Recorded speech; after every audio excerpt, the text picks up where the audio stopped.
నమస్తే, welcome to STV news. ముందుగా headlines చూద్దాం. రాష్ట్ర మంత్రివర్గ సమావేశాన్ని ఒక రోజు ముందే నిర్వహించాలని ప్రభుత్వం నిర్ణయం. ఈ మేరకు ఉత్తర్వులు జారీ చేసిన ప్రభుత్వ ప్రధాన కార్యదర్శి నీరబ్ కుమార్ ప్రసాద్.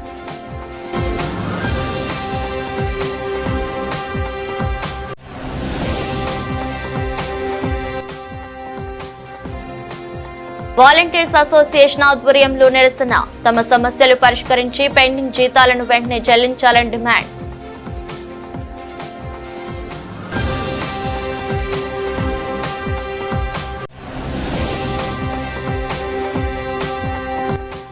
శ్రీ దుర్గా మల్లేశ్వర స్వామివార్ల దేవస్థానం అభివృద్ధిపై సమీక్ష సమావేశం. దేవాలయం మాస్టర్ ప్లాన్ పనులపై చర్చించిన మంత్రి ఆనం, ఎంపీ కేశినేని.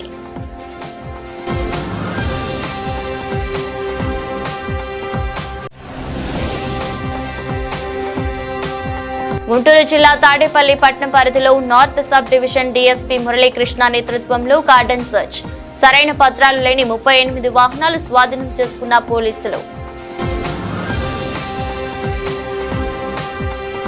రాష్ట్ర మంత్రివర్గ సమావేశాన్ని ఒక రోజు ముందే నిర్వహించాలని ప్రభుత్వం నిర్ణయించింది. ముందుగా ప్రకటించిన షెడ్యూల్ ప్రకారం ఈ నెల 4న ఈ భేటీ జరగాలి. తాజాగా మంగళవారం జరపాలని నిర్ణయించారు. ఈ మేరకు ప్రభుత్వ ప్రధాన కార్యదర్శి నీరబ్ కుమార్ ప్రసాద్ ఆదివారం ఉత్తర్వులు జారీ చేశారు. 3వ తేదీ ఉదయం 11 గంటలకు సచివాలయంలో కేబినెట్ సమావేశం జరుగుతుందని, అధికారులు తమ శాఖలకు సంబంధించిన ప్రతిపాదనలు వెంటనే సిద్ధం చేసి జీఐడీకి పంపించాలని ఆదేశించారు. ఎన్నికల్లో ఇచ్చిన వాగ్దానాల మేరకు వాలంటీర్ సమస్యలను పరిష్కరించాలని వాలంటీర్స్ అసోసియేషన్ రాష్ట్ర ప్రధాన కార్యదర్శి లంకా గోవిందరాజులు కూటమి ప్రభుత్వాన్ని డిమాండ్ చేశారు. వాలంటీర్లపై జీవోల పేరుతో కట్టే సాధింపు చర్యలు మానుకోవాలని ప్రభుత్వానికి విజ్ఞప్తి చేశారు. వాలంటీర్ సమస్యలు పరిష్కరించాలని, పెండింగ్ జీతాలను వెంటనే చెల్లించాలని, వాలంటీర్లను యథావిధిగా కొనసాగించాలంటూ వాలంటీర్స్ అసోసియేషన్ ఆధ్వర్యంలో గుణదల మేరీ మాతకు వినతి పత్రం అందించి నిరసన కార్యక్రమం చేపట్టారు. ఈ కార్యక్రమంలో వాలంటీర్స్ అసోసియేషన్ రాష్ట్ర ప్రధాన కార్యదర్శి లంకా గోవిందరాజులు పాల్గొని మాట్లాడుతూ, అధికారంలోకి వచ్చిన కూటమి ప్రభుత్వం ఎన్నికల్లో ఇచ్చిన వాగ్దానాలను మరచి జీవోల పేరుతో వాలంటీర్లపై కక్ష సాధింపు చర్యలకు పాల్పడుతుందన్నారు. సేవా దృక్పథంతో వచ్చి గత 5 సంవత్సరాలుగా సేవలు అందించిన వారిపై కక్ష సాధింపు చర్యలకు పాల్పడటం సరియైన విధానం కాదన్నారు. గతంలో రాజీనామాలు చేసిన వారిని జూన్ 3న రిమూవ్ చేశారని, రాజీనామాలు చేయని వారిని నవంబర్ 23న రిజిస్టర్ నుండి తొలగించారని, ఏ జీవో ప్రకారం తొలగించారని ప్రశ్నించారు. ప్రభుత్వం మనసు మార్చుకుని వాలంటీర్లను ఎలా విధిగా కొనసాగించాలని, వారి సమస్యలు పరిష్కరించాలని డిమాండ్ చేశారు. లంకా గోవిందరాజులు అండి, వాలంటీర్ అసోసియేషన్ రాష్ట్ర ప్రధాన కార్యదర్శిగా పనిచేస్తున్నాం. గత 5 నెలల నుంచి కూడా మేము వాలంటీర్ సమస్య మీద ఫైట్ చేస్తుంటే, మేము ఈ రోజున వాలంటీర్లు లేరు అని చెప్పేసి మాకు శాసనమండలిలో మా మంత్రివర్యులు చెప్పడం దురదృష్టకరంగా భావించి అనేకమైన నిరసన కార్యక్రమాలు చేస్తున్నప్పుడు కూడా వాళ్ళ మనసులు మారట్లేదని చెప్పి, ఇక దేవస్థానాలే మాకు దిక్కు అని చెప్పేసి ఈరోజు నిన్నేమో దేవస్థానం అమ్మవారి గుడికి వెళ్ళాం, ఈ రోజున మా మేరీ మాత గుడి దగ్గరికి వచ్చామండి. మేము ఒకటే ఏసై గారిని అడిగేది ఈ సందర్భంగా, మా చంద్రబాబు నాయుడు గారి మనసు, మా పవన్ కళ్యాణ్ గారి మనసు మారాలని. ఎందుకంటే ఏసై అందరి మనసులు మారుస్తారని చెప్పేసి మేము వింటున్నాము. ఆయన కూడా మా నాయకుల యొక్క మనసులు మార్చి మాకు ఉద్యోగ భద్రత 2,60,000 మంది ఉద్యోగ భద్రత కల్పించాలని చెప్పేసి ఈ రోజున మేరీ మాత గుడి దగ్గర ఈ యొక్క మోకాళ్ళ మీద నడుచుకుంటూ రావడం జరిగింది. ఎన్నికల వాగ్దానం ఇచ్చినప్పుడు చంద్రబాబు నాయుడు గారు, పవన్ కళ్యాణ్ గారు ఏమన్నారు, చెల్లెమ్మలారా, అసలు మా పవన్ కళ్యాణ్ అన్న అయితే అసలు చాలా గొప్పగా చెప్పాడనమాట. అమ్మా చెల్లెమ్మలారా, నేను మీకు పొట్టగొట్టేవాడిని కాదు, మీకు 5,000 రూపాయలు కాదు, నేను 10,000 రూపాయలు ఇస్తానని అంత గొప్పగా చెప్పాడండి మా పవన్ కళ్యాణ్ అన్న. నిజంగా మా అన్న ఏదైనా ఏర్పాటు చేస్తాడని చెప్పి ఎదురు చూస్తుంటే, ఏదో టెక్నికల్ విషయాలు కదా, ఏదైనా జీవోలు తీసుకొచ్చి ఏదైనా మమ్మల్ని కాపాడుతాడనుకుంటుంటే, ఈ రోజున మాకేం సంబంధం లేదని చేతులు దులుపుకోవడం సరైన పద్ధతి కాదు. అన్న పవన్ అన్న, నువ్వు మరొకసారి ఆలోచించు. ఎవరికైనా ఆపద వస్తే నేను ఉన్నానంటావు, అదే మహిళలు ఆపదంటే అసలు నేను ప్రత్యేకంగా ముందే అందరికంటే ముందే నేను ఫైట్ చేస్తూ ఉంటాను. ఈ రోజున 2 లక్షల మంది మహిళలు అన్నా అన్నా అని చెప్పి ఆర్తనాదాలు చేస్తున్నారన్నా. నువ్వు వాళ్ళ గురించి ఏం ఆలోచిస్తున్నావు అన్న? 2 లక్షల మంది యువ మహిళలమ్మా అన్న, వాళ్ళ సంగతి ఏంటి అని ఈ రోజున ప్రశ్నిస్తున్నావు అన్న. నువ్వు మాత్రం ప్రశ్నించడానికే పుట్టానన్నావు, పార్టీ పెట్టానన్నావు, ఈరోజు డిప్యూటీ సీఎం అయ్యో కదన్నా, ఈరోజు అధికారం నీ చేతిలో ఉంది, నువ్వు చెప్తే కాదన్నోళ్ళు ఎవరన్నా? దీంట్లో 100 మంది పైనే మా మేనమామ అని చెప్తున్నారన్న, నీ గురించి ఎంతో గొప్ప చెప్తున్నారు మా వాలంటీర్లు కూడా. మరి వాళ్ళందరూ సంగతి ఏంటి అన్న అని చెప్పేసి పవన్ కళ్యాణ్ గారిని మేము అడుగుతున్నాం. ఖచ్చితంగా రేపు జరగబోయే క్యాబినెట్ మీటింగ్లో నువ్వే ఫైట్ చేయాలి మా కోసం అని చెప్పి పవన్ అన్న అని చెప్పి పవన్ గారిని మేము గట్టిగా అడుగుతున్నాం. ఈ సందర్భంగా రేపు క్యాబినెట్లో కనుక ఖచ్చితంగా ఇలాంటి మంచి నిర్ణయాలు తీసుకొని మా గురించి ఆలోచించి ఏదైనా మంచి జీవోలు తీసుకురాకపోతే రానున్న రోజుల్లో కూడా మంచి ఉధృతమైన కార్యక్రమాలు రాష్ట్ర వ్యాప్తంగా కూడా చేయడానికి కూడా వెనకాడమని పవన్ అన్నకి మా చంద్రబాబు నాయుడు గారికి కూడా తెలియజేయడం జరుగుతుంది. నా పేరు మమతా అండి. సీఎం చంద్రబాబు నాయుడు గారికి, డిప్యూటీ సీఎం పవన్ కళ్యాణ్ గారికి మీడియా ద్వారా మేము ఒకటే చెప్పుకుంటున్నాము. మాకు మీరు గతంలో ఎలక్షన్స్ ముందు ఎన్నికల హామీ ఏమి ఇచ్చారంటే వాలంటీర్ వ్యవస్థను కొనసాగిస్తాము, మీ యొక్క వ్యవస్థను మేము రద్దు చేయము అని చెప్పారు. మరి ఇప్పుడు కొత్తగా జీవో లేదని చెప్తున్నారు. మేము ఈ దినం మరి ఒక గుణదల్వ మేరీమాత సమక్షంలో మేము మిమ్మల్ని ఒకటే అడుగుతున్నామండి, మీరు మాకు ఇస్తానన్న వాగ్దానాన్ని నెరవేర్చండి, మాకు ఇస్తానన్న ఉద్యోగాన్ని మాకు దయచేయండి. లేని పక్షంలో మేము దేవస్థానం నుంచి మరి ఏ స్థానానికి వెళ్ళాలని మీరు ఒకసారి ఆలోచించుకోండి. మరి ఆ స్థానానికి వెళ్లకుండా మా యొక్క ఉద్యోగాన్ని మాకు ఇవ్వాలని మిమ్మల్ని కోరుకుంటున్నామండి. ఆంధ్రప్రదేశ్ లో 2వ అతిపెద్ద దేవాలయంగా ప్రసిద్ధిగాంచిన శ్రీ దుర్గా మల్లేశ్వర స్వామి వార్ల దేవస్థానంకి అమ్మవారిని దర్శించుకునేందుకు భక్తుల తాకిడి పెరిగింది. భక్తుల అవసరాలను దృష్టిలో పెట్టుకుని రాబోయే 100 ఏళ్లకు సరిపడా భక్తుల అవసరాలు తీర్చే విధంగా మెరుగైన సౌకర్యాలు, సదుపాయాలు కల్పించాలని దృఢ సంకల్పంతో కృషి చేస్తున్నట్లు విజయవాడ ఎంపీ కేశినేని శివనాథ్ చెప్పారు. ఇంద్రకీలాద్రిపై మహామండపం 7వ అంతస్తు సందలి కార్యాలయం నందు ఆదివారం జరిగిన శ్రీ దుర్గా మల్లేశ్వర స్వామి వార్ల దేవస్థానం అభివృద్ధికి సంబంధించిన మాస్టర్ ప్లాన్ పనులపై సమీక్ష సమావేశం జరిగింది. దేవాదాయ శాఖ మంత్రి ఆనం రామనారాయణ రెడ్డి ఆధ్వర్యంలో జరిగిన సమావేశంలో ఎంపీ కేశినేని శివనాథ్ పాల్గొన్నారు. వీరు ఇరువురికి ఈవో రామారావు ఆలయ మర్యాదలతో స్వాగతం పలికారు. అమ్మవారి దర్శనం అనంతరం సమావేశం జరిగింది. అనంతరం ఎంపీ కేశినేని శివనాథ్ మీడియాతో మాట్లాడుతూ అమ్మవారి ఆలయం అభివృద్ధి చేయడానికి కేంద్రం నుంచి నిధులు ఏ విధంగా తీసుకురావాలనే అంశంపై చర్చించినట్లు తెలిపారు. ఆలయ అభివృద్ధి కోసం ప్రతి వారం సమీక్ష సమావేశం జరిగిద్దని నిర్ణయం తీసుకున్నట్లు తెలిపారు. ఈ కార్యక్రమంలో దేవాదాయ శాఖ కమిషన్ సత్యనారాయణ, దేవాదాయ శాఖ చీఫ్ ఇంజనీర్ జీవీఆర్ శేఖర్, ఆలయ ఈఈలు KVS Koteswararao, T Vaikuntarao, tourism శాఖ EE technical committee member Pandurangarao, డిఈలు, ఏఈలతో పాటు ఇతర అధికారులు పాల్గొన్నారు. క్షేత్రంలో కార్తీక మాసం సంపూర్ణమవుతున్నటువంటి సందర్భంలో ఈరోజు ప్రభుత్వం చేత శ్రీ చల్లా శ్రీనివాస శర్మ గారు ఆస్థాన సిద్ధాంతిగా నియమింపబడినారు. ఈ పత్రాన్ని ఈరోజు మాన్య మంత్రివర్యులు దేవాదాయ శాఖ మాత్యులు అయిన శ్రీ ఆనం రామనారాయణ రెడ్డి గారు ఆయనకు అందజేశారు. మరి ఇదొక శుభ పరిణామంగా భావిస్తున్నాము.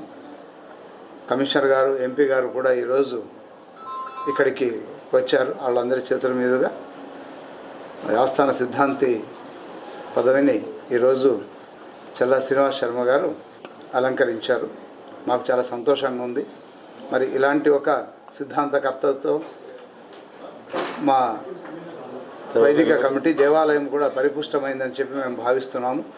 దేవాలయంలోనే కాకుండా ఇతర దేవాలయాలకు, దేవాదాయ శాఖకు సంబంధించినటువంటి కొన్ని సాంకేతికపరమైనటువంటి విషయాలలోన సలహా ఇవ్వడానికి, లేదా పంచాంగ కర్తలుగా, ఒక నిష్ణాతులుగా, మరి భారతదేశంలో ఉన్నటువంటి అతి తక్కువ మంది పంచాంగకర్తల్లో పంచాంగం రాయడానికి కొన్ని సిద్ధాంతాలు ఉంటాయి. ఆ సిద్ధాంతాలన్నిటి అవగాహన చేసుకున్నటువంటి ఒక వ్యక్తిగా ఈయన సేవలు మనకు బాగా ఉపయోగపడతాయని, అలాగే ఈ మధ్యన శాస్త్ర అధ్యయనాలు తగ్గిపోతున్నాయి. జ్యోతిషాస్త్రం కావచ్చు, వాస్తు లేదా తర్క మీమాంస ఇత్యాది శాస్త్రాల యొక్క పఠనం తగ్గిపోతుంది, ప్రోత్సాహం కూడా తగ్గుతుంది. ఇటువంటి సందర్భంలో రాష్ట్ర దేవాదాయ శాఖ ఒక నిర్ణయాన్ని తీసుకొని ఇటువంటి ఒక మరి సిద్ధాంతిని మాకు నియమించడం సంతోషదాయకం. త్వరలోనే జ్యోతిష్ శాస్త్రం పైన లేదా ఇంకా ఇతర ఆయనకు ప్రవేశం ఉన్నటువంటి శాస్త్రాలు రామారావు గారు, అదేవిధంగా వైదిక కమిటీ ఉన్నటువంటి స్థానాచార్యులు శివప్రసాద్ గారు, రంగావజ్జల ప్రసాద్ గారు, లింగమ్మట్ల ప్రసాద్ గారు, ఇంకా ఇతర అందరూ కూడా ఈ అనుమతులు అన్నీ తీసుకొని చక్కగా వారికి నాకు ఈ స్థానాన్ని ఏర్పాటు చేయడం జరిగింది. ఉత్తర్వులు ఈరోజు మినిస్టర్ గారి ద్వారా తీసుకోవడం జరిగింది. ముఖ్యంగా కేవలం సేవా దృక్పథంతో మాత్రమే నేను ఈ దేవాలయానికి వచ్చాను. ప్రథమంగా చెప్పదలుచుకున్నటువంటిది అందులో కూడా పంచాంగ విషయాలు, గణితంలో, పర్వదినయాలలో ప్రజలలో అపోహలు కొన్ని నెలకొని ఉన్నాయి. ఆ అపోహలు తొలగించడానికి అంటే పంచాంగకర్తలందరూ ధర్మ శాస్త్ర ప్రకారంగానే రచన చేస్తున్నారు, కానీ గణిత భేదమును వలన మాత్రమే తేడాలు వస్తున్నాయి. ఆ పద్ధతిలో దీనివలన ప్రజలలో పండగ నిర్ణయాల్లో అపోహలు ఏర్పడటం వలన అవి లేకుండా చేయటం ముఖ్య ఉద్దేశంగా వాటిని గణితాలు ఇప్పటికీ మాకు తెలిసి 14 గణితాలు ఉన్నాయి. ప్రస్తుతం మన ఉభయ రాష్ట్రాల్లో ప్రాచుర్యంలో పొందినటువంటివి 2 పద్ధతులు. ఒకటి దృక్ పద్ధతి, రెండవది పూర్వ పద్ధతి. ఇవి కాకుండా ఇంకా 12 పద్ధతులు ఉన్నాయి. మొత్తం కలిపి 14 పద్ధతులు. ఈ మిగిలినటువంటి వాటిల్లో మేము ఒక 10 పద్ధతుల్ని రీసెర్చ్ చేసి దానివల్ల ఆ పద్ధతుల్లో ఎక్కడెక్కడ భేదం వస్తుందని ఇప్పటివరకు తెలుసుకున్నాం. ఇంకా 4 పద్ధతులను మేము రీసెర్చ్ చేయవలసి ఉంది. కాబట్టి త్వరలో వాటిని కూడా పరిపూర్ణం చేసి పంచాంగ సదస్సు నిర్వహించుకోవటానికి మాకు ఆ ప్రభుత్వం వారి నుంచి అనుమతి తీసుకొని ఈఓ గారి పర్మిషను, అదేగాక ఈ దేవాలయంలో ఉన్నటువంటి అర్చక స్వాములు, స్థానాచార్యుల యొక్క సలహాలు, సంప్రదింపులతో వాళ్ళని సంప్రదించి వారి అనుకూలంగా ఈరోజు కనకదుర్గ మల్లేశ్వర స్వామి యొక్క విజయవాడలో వెలిసిన ఈ ఆలయం పూర్వపు కార్యక్రమాలన్నింటినీ ఒకసారి సమీక్షించుకొని భవిష్యత్తులో ఆలయ అభివృద్ధికి ఏమి చేయాలి అనేటువంటి దానిలో స్థానిక పార్లమెంటు సభ్యులు శ్రీ కేశినేని చిన్ని గారు, మా దేవాదాయ శాఖ కమిషనర్ గారు, చీఫ్ ఇంజనీర్ గారు, ఇతర అధికారులు, ఆలయ ఎగ్జిక్యూటివ్ ఆఫీసరు, ఇతర ఇంజనీరింగ్ అధికారులు అందరితోటి కలిసి కొంతవరకు సమీక్షించడం జరిగింది. గతంలోనే మాస్టర్ ప్లాన్ తయారు చేయడానికి కొంత పని జరిగింది.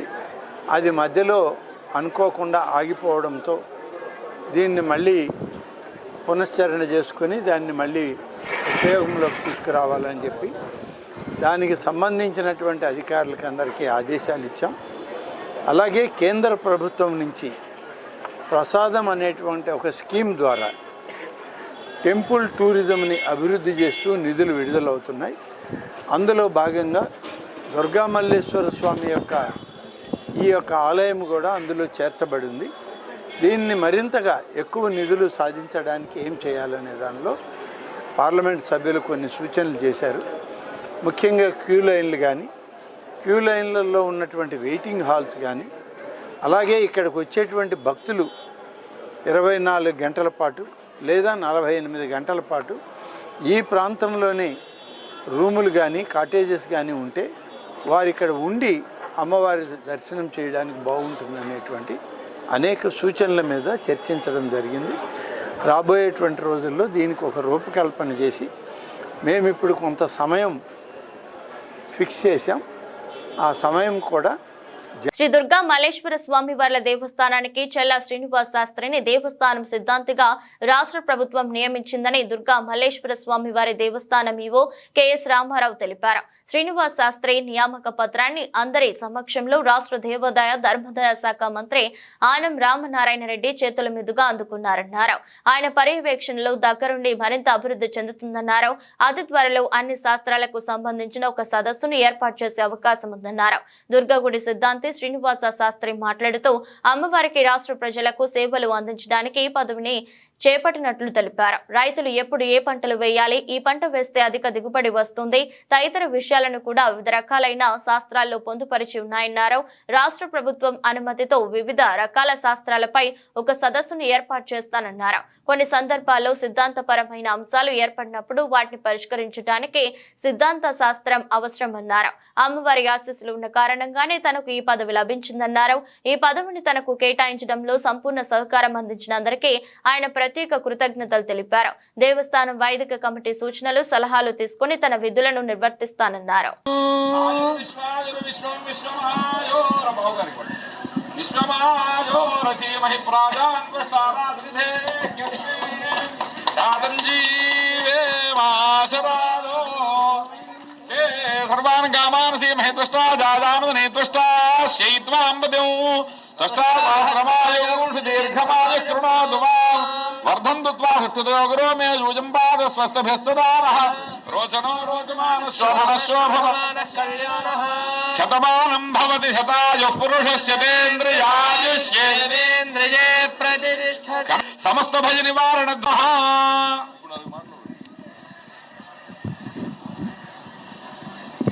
ఎవరి కాలికి పట్టుకో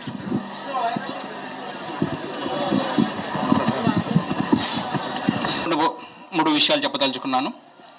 చల్లా శ్రీనివాస్ శర్మ గారు 1965లో జన్మించారు. వారి తల్లిదండ్రులు చల్లా సూర్యనారాయణ గారు, రాజ్యలక్ష్మి గారు. వీరి జన్మస్థలం పల్నాడు జిల్లా నెమలిపురం గ్రామం. తండ్రినే ప్రథమ గురువుగా వారు ఈ విద్యను అభ్యసించడం జరిగింది. ద్వితీయ గురువుగా శ్రీ వెంకట రాయ్ శర్మ గారు, వారి దగ్గర స్మార్తం విద్య అభ్యసించారు వీరు. వారికి ఇద్దరు కుమారులు. పెద్ద కుమారుడు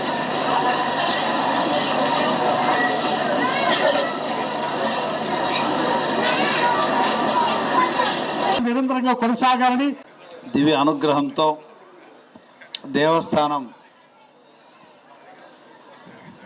సిబ్బంది, తర్వాత అర్చక, వేద పండితులు అందరూ, వైదిక కమిటీ సభ్యులు అందరూ కలిసి దేవస్థానాన్ని మా రాష్ట్రంలోనే ఒక ఉన్నతమైన స్థానంలో నిలబెట్టాలా.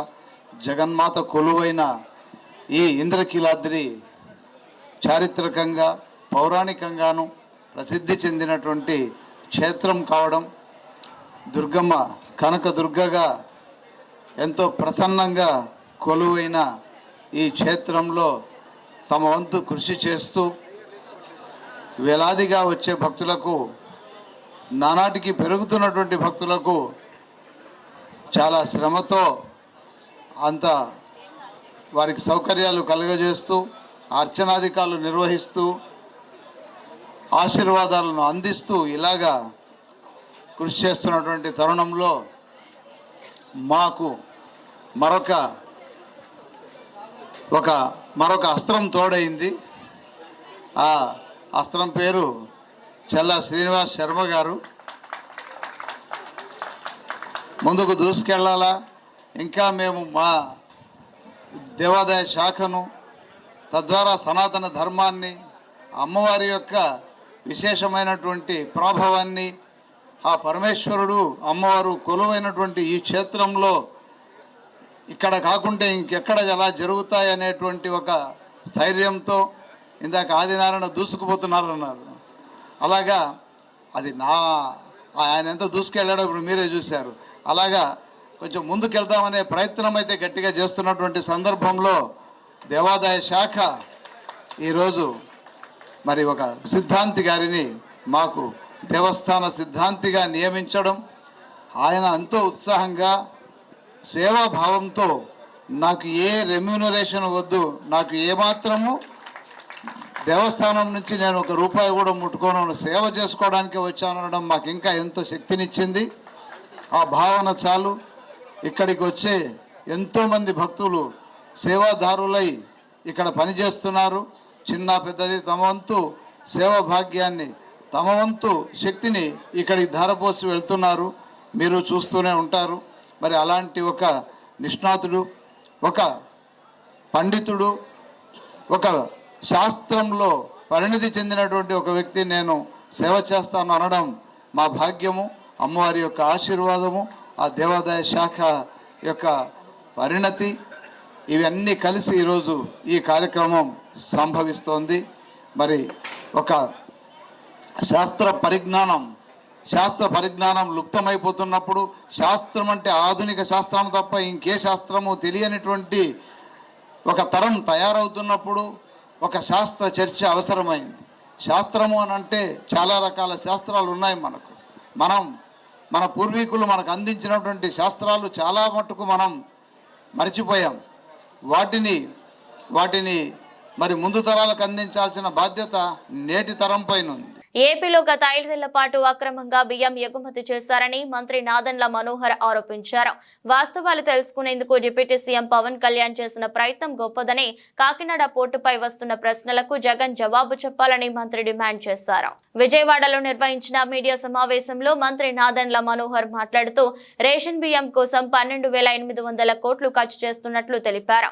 మా ప్రభుత్వం వచ్చాక అక్రమ నిల్వలపై దాడులు చేశామని, కాకినాడలో జూన్ చివరి వారంలో 13 గిడ్డంగుల్లో తనిఖీ చేశామన్నారు. పట్టుకున్న బియ్యంలో 25,000 టన్నుల రేషన్ బియ్యాన్ని గుర్తించామని, ఆయా గిడ్డంగుల యాజమాన్యులపై క్రిమినల్ కేసులు నమోదు చేయాలని తెలిపారు. రేషన్ బియ్యం విషయంలో కాకినాడ పోర్టుపై ప్రత్యేక దృష్టి పెట్టామని, ఈ 5 ఏళ్ల పాటు కాకినాడ పోర్టులోకి ఎవరిని రానివ్వలేదని, మిగతా పోర్టుల కంటే కాకినాడ నుంచి ఎక్కువ ఎగుమతులు ఎందుకు జరిగాయని ప్రశ్నించారు.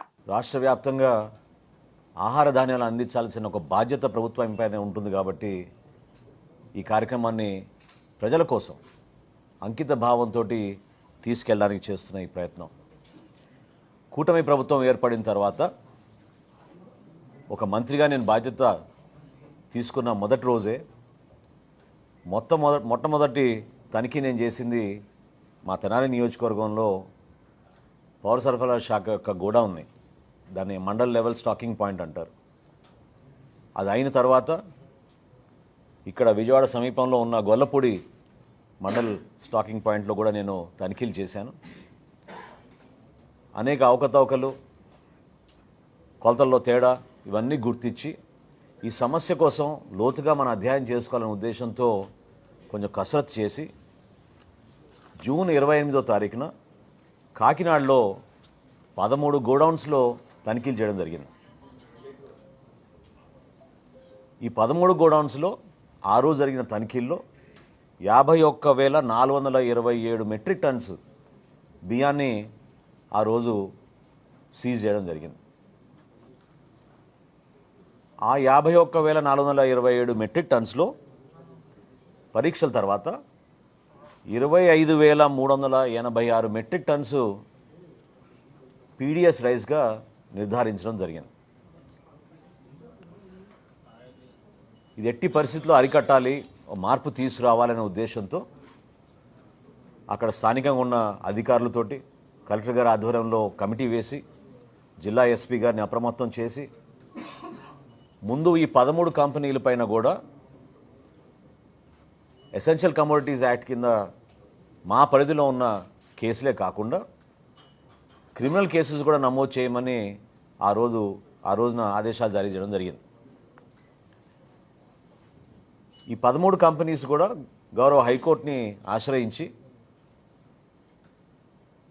బియ్యం రిలీజ్ చేయమని కోరగా గౌరవ హైకోర్టు గారి ఆదేశాల మేరకు నాన్ పీడిఎస్ రైస్ని ముందు రిలీజ్ చేసి ఏదైతే పీడిఎస్ రైస్ ఉందో దానికి ఎట్టి పరిస్థితుల్లో కూడా బ్యాంక్ గ్యారంటీ ₹43.30 పర్ కిలో చొప్పున కట్టించుకుని గుంటూరు జిల్లా తాడేపల్లి పట్టణ పరిధిలోని డోలాస్ నగర్, ప్రకాష్ నగర్ లో గుంటూరు ఎస్పీ సతీష్ కుమార్ ఆదేశాల మేరకు north sub division DSP Muralikrishna నేతృత్వంలో తాడేపల్లి సీఐ కళ్యాణ్ రాజు మరియు పోలీస్ సిబ్బంది కార్డన్ సెర్చ్ నిర్వహించారు.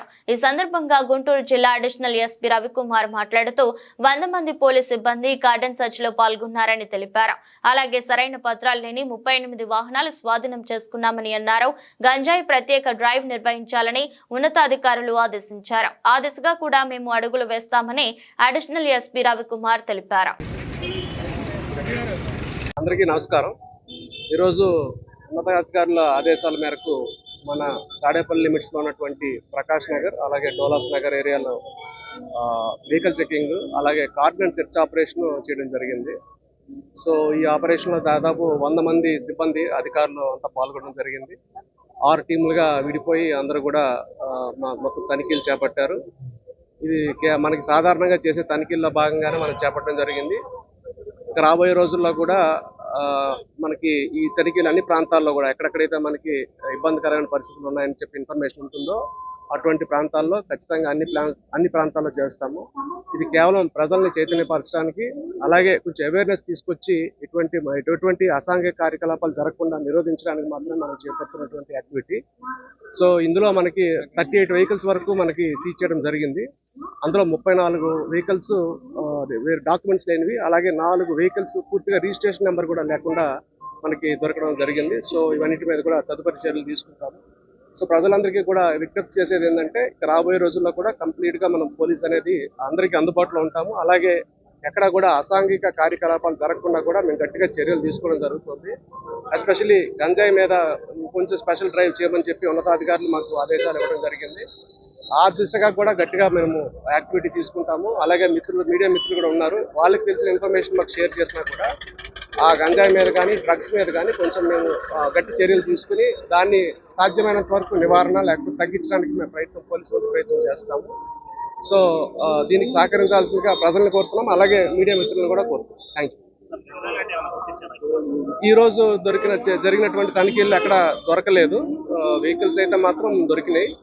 ఇంకా క్షుణ్ణంగా తనిఖీ చేస్తాము. మిగతా ప్రాంతాలు కూడా విస్తరిస్తాము, అంత చెకింగ్స్ అని చేస్తాము. ర్యాండమ్గా చేస్తాం, అది కూడా ముందు చెప్పకుండా ఒక పద్ధతి ప్రకారం చేసి రిజల్ట్స్ అనేవి కొంచెం కనబడే విధంగా ప్రయత్నం చేస్తాం. ఈరోజు తనిఖీలు ఫిర్యాదులు అయితే ఏమి మాకు అందుకోలేదు, ఇవ్వలేదు ఎవరు కూడా. ముందు ఏమైనా ఉంటే దాన్ని చూస్తాం.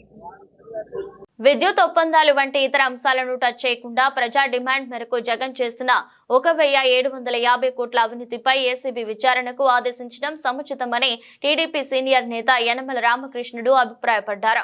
ఈ వ్యవహారంలో ఏసీబీ విచారణ చట్టపరంగా సాధ్యమవుతుందన్నారు. విద్యుత్ కొనుగోళ్ల కుంభకోణంలో జగన్ కు 1750 కోట్లు ముట్టాయని ఎఫ్బీఐ నివేదిక స్పష్టం చేస్తుంటే ఆయన నాడు ఆంధ్రజ్యోతిలను నిందించడం అర్థరహితమన్నారు. జగన్ పాల్పడిన ఆర్థిక నేరం ప్రపంచవ్యాప్తంగా ప్రచురితమైందన్నారు. ద్విచక్ర వాహనదారులు తమ స్వీయ భద్రత కోసం విధిగా శిరస్త్రాణాలు ధరించాలని సీఐ వెంకటేశ్వర్లు సూచించారు. జగ్గైపేటలో ఆదివారం సాయంత్రం శిరస్త్రాణ వాడకంపై అవగాహన తలపెట్టిన ర్యాలీని ఆయన లాంఛనంగా ప్రారంభించారు.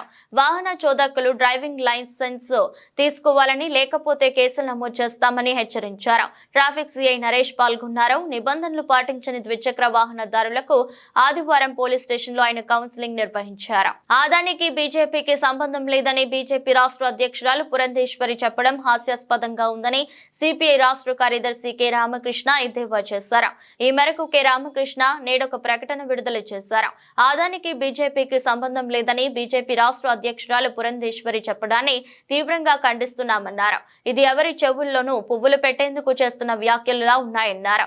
నరేంద్ర మోదీ గుజరాత్ ముఖ్యమంత్రిగా ఉన్న నాటి నుండి ఆదాని మోదీల మధ్య సంబంధం బాంధవ్యాలు ఉన్నాయని, 2014 పార్లమెంట్ ఎన్నికల్లో ఆదాని విమానంలో నరేంద్ర మోదీ దేశమంతా ప్రచార కార్యక్రమం నిర్వహించారని అన్నారు.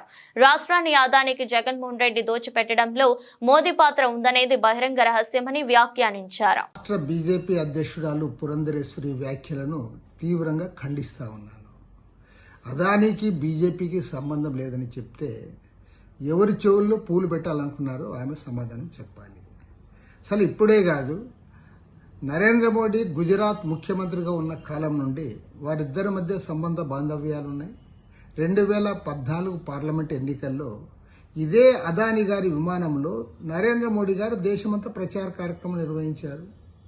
మోడీ ప్రైమ్ మినిస్టర్ అయిన తర్వాత మోడీ గారి విమానంలో అదాని గారు వెనక్కి కూర్చొని దేశాలు తిరిగి అగ్రిమెంట్లను చేయించుకుంటా ఉన్నారు. ఆస్ట్రేలియాలో, శ్రీలంకలో, అనేక దేశాల్లో ఆయనకు ఒప్పందాలన్నీ కూడా మోడీ గారే చేయిస్తూ ఉన్నారు. చివరికి ఆయన పైన హిండెన్బర్గ్ నివేదిక వచ్చిన సందర్భంలో కూడా మోడీ, అమిత్ షా ఆయన్ని కాపాడి ఆయనకు వత్తాసుగా ఉండి ఆయన నిలబెట్టారు. ఇప్పుడు చివరికి అమెరికాలో న్యూయార్క్ ఈస్టర్న్ డిస్ట్రిక్ట్ కోర్టులో ఆయన పైన ఛార్జ్షీట్ ఫైల్ అయిన తర్వాత కూడా, అక్కడ ఎస్ఏఎక్స్ వాళ్ళు చేసిన తర్వాత కూడా ఈ రోజు కూడా చర్య తీసుకోలేకపోతా ఉన్నారు. వాళ్ళు చాలా స్పష్టంగా చెప్పారు, 4 రాష్ట్రాల్లో 2100 కోట్ల రూపాయలు లంచాలు ఇచ్చారు, సెకీ ద్వారా సోలార్ పవర్ అగ్రిమెంట్ చేసుకున్నారు అని క్లియర్గా పరిశీలన చేసి నివేదిక ఇచ్చిన తర్వాత కూడా ఈ రోజు కూడా వాళ్ళు మాట్లాడలేకపోతా ఉన్నారు. పార్లమెంట్లో ప్రతిపక్షాలన్నీ కూడా దీనిపైన చర్చ జరగాలని పట్టుబడితే పార్లమెంటు వాయిదా వేస్తూ ఉన్నారు తప్పితే చర్చకు ముందుకు రావడంలా. కాబట్టి ఇంత స్పష్టంగా ఆయన్ని కాపాడుతూ ఉంటే పురంధరేశ్వరి గారు అంటారు జగన్ తప్పు చేశాడు, అదాని మెప్పు చేశాడు. అదాని ఇంకా చాలా సంతోషం. పురంధరేశ్వరి గారు అదానిని పరమశివునికి అత్యంత ప్రీతిపాత్రమైన కార్తీక మాసం పూర్తి అయిన నేపథ్యంలో పోలి పాడ్యమి వేడుకలు సోమవారం ఘనంగా జరిగాయి. పోలి పాడ్యమిని పురస్కరించుకుని కృష్ణా తీరాన భక్తులు పెద్ద ఎత్తున పుణ్యస్నానాలు ఆచరించడంతో పాటు భక్తి శ్రద్ధలతో కార్తీక దీపాలను నదిలో విడిచిపెడుతున్నారు. అలాగే దేదీప్యమైన విద్యుత్ దీపపు కాంతుల నడుమ క్షేత్రాలు తేజోవంతంగా వెలుగొందుతున్నాయి. పరమశివుని దర్శించుకునేందుకు భక్తులు పెద్ద ఎత్తున శివాలయాలకు తరలి వెళ్లడంతో జిల్లా వ్యాప్తంగా ఉన్న దైవ క్షేత్రాలన్నీ భక్తులతో కిటకిటలాడుతున్నాయి. దీపాల వెలుగుల్లో కృష్ణమ్మ కార్తీక మాసం ముగింపుకు మార్గశిర శుద్ధ పాడ్యమిగా పిలుస్తుంటారు. దీనిలో భాగంగా పోలిన స్వర్గానికి పంపడం ఆనవాయితీగా వస్తుంది. భక్తులు నది స్నానం ఆచరించిన తర్వాత ఆవు నేతితో ముంచిన వత్తులను అరటి డబ్బాలలో పెట్టి వెలిగించి నదిలో వదిలేయటం ఈ పూజల్లో భాగంగా ఉంటుంది. మాజీ సీఎం జగన్ దర్శకుడు రామ్ గోపాల్ వర్మలపై తీవ్ర స్థాయిలో తెలుగుదేశం పార్టీ సీనియర్ నేత బుద్ధా వెంకన్న మండిపడ్డారు. ఆదివారం ఆయన విజయవాడలో మీడియాతో మాట్లాడుతూ ఆనాడు విరవిగిన రామ్ గోపాల్ వర్మ ఇప్పుడు భయపడి పారిపోయారని, జగన్ ప్రభుత్వం సహకారంతో ఇష్టం వచ్చినట్లు మాట్లాడారని, చంద్రబాబు, పవన్ కళ్యాణ్, లోకేష్ లను కించపరిచేలా సినిమాలు తీశారని విమర్శించారు. తన ట్విట్టర్ లో మార్పింగ్ ఫోటోలు పెట్టి పైశాచిక ఆనందం పొందారని, ఇప్పుడు కేసులకు భయపడి అడ్రస్ లేకుండా దాక్కున్నారని బుద్ధా వెంకన్న ఎద్దేవా చేశారు. గత వారం రోజులుగా రామ్ గోపాల్ వర్మ సినీ డైరెక్టర్ ఒకప్పుడు మంచి సినిమాలు తీసి, ఒక విధంగా చెప్పాలంటే తెలుగు డైరెక్టర్, హిందీలో కూడా మంచి పేరు తెచ్చుకొని అనంతకాలంలో తర్వాత కాలంలో ఒక పిచ్చెక్కినట్టు, ఒక పిచ్చి చేష్టలతో ఆ రోజు ఉన్నటువంటి సైకో ముఖ్యమంత్రి జగన్మోహన్ రెడ్డి దగ్గర చేరి వ్యక్తిగతంగా సినిమాలు తీయడం, ముఖ్యంగా చంద్రబాబు నాయుడు గారు, లోకేష్ బాబు గారు, పవన్ కళ్యాణ్ గారు వాళ్ళనే కాకుండా వాళ్ళ ఇంట్లో వాళ్ళని చూపించడం, ఒక డైరెక్టర్ అయ్యుండి ఎక్స్లో పోస్టులు పెట్టడం, అవి కూడా అసభ్యకరమైనటువంటి పోస్టులు పెట్టడం, ఇవన్నీ తెలుగు ప్రజల ఆగ్రహానికి గురైనవి. చంద్రబాబు నాయుడు గారి మీద తీసిన సినిమా ఒక్కరోజు కాదు కదా, ఒక్క షో కూడా ఇలా. ఆ రోజే ప్రజలు నిన్ను తిరస్కరించారు. తర్వాత ఎక్స్లో పోస్టులు పెట్టడం, ఇవన్నీ చేస్తున్నారు. నువ్వు దమ్ముగా ధైర్యంగా నీ మీద ఉన్నటువంటి కేసుని ఎదుర్కోవాలి, కానీ పారిపోవడం ఏంటి? ఇప్పుడు మా జిల్లా వాళ్ళు ఉన్నారులే ఇక్కడ, కొడాల నాని, వల్లభనేని వంశీ, జోగి రమేష్, అవినాష్, వీళ్ళందరూ తొడలు కొట్టి మీసాలు మెలేసి గడ్డాలు బీక్కొని అధికారం పోగానే పోయారు. అసలు నువ్వు నిజంగా డైరెక్టర్ అయితే ఈరోజు వాళ్ళ మీద తీయాలి సినిమా. అధికారంలో ఉన్నప్పుడు వీళ్ళు ఏం చేశారు? వార్తలు ముగించే ముందు మరోసారి హెడ్లైన్స్. రాష్ట్ర మంత్రివర్గ సమావేశాన్ని ఒక రోజు ముందే నిర్వహించాలని ప్రభుత్వం నిర్ణయం. ఈ మేరకు ఉత్తర్వులు జారీ చేసిన ప్రభుత్వ ప్రధాన కార్యదర్శి నీరబ్ కుమార్ ప్రసాద్.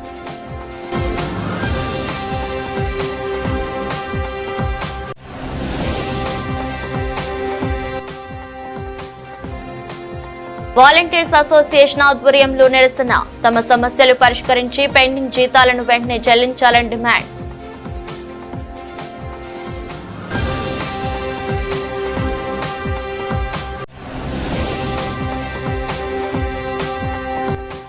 శ్రీ దుర్గా మల్లేశ్వర స్వామివార్ల దేవస్థానం అభివృద్ధిపై సమీక్ష సమావేశం. దేవాలయం మాస్టర్ ప్లాన్ పనులపై చర్చించిన మంత్రి ఆనం, ఎంపీ కేశినేని.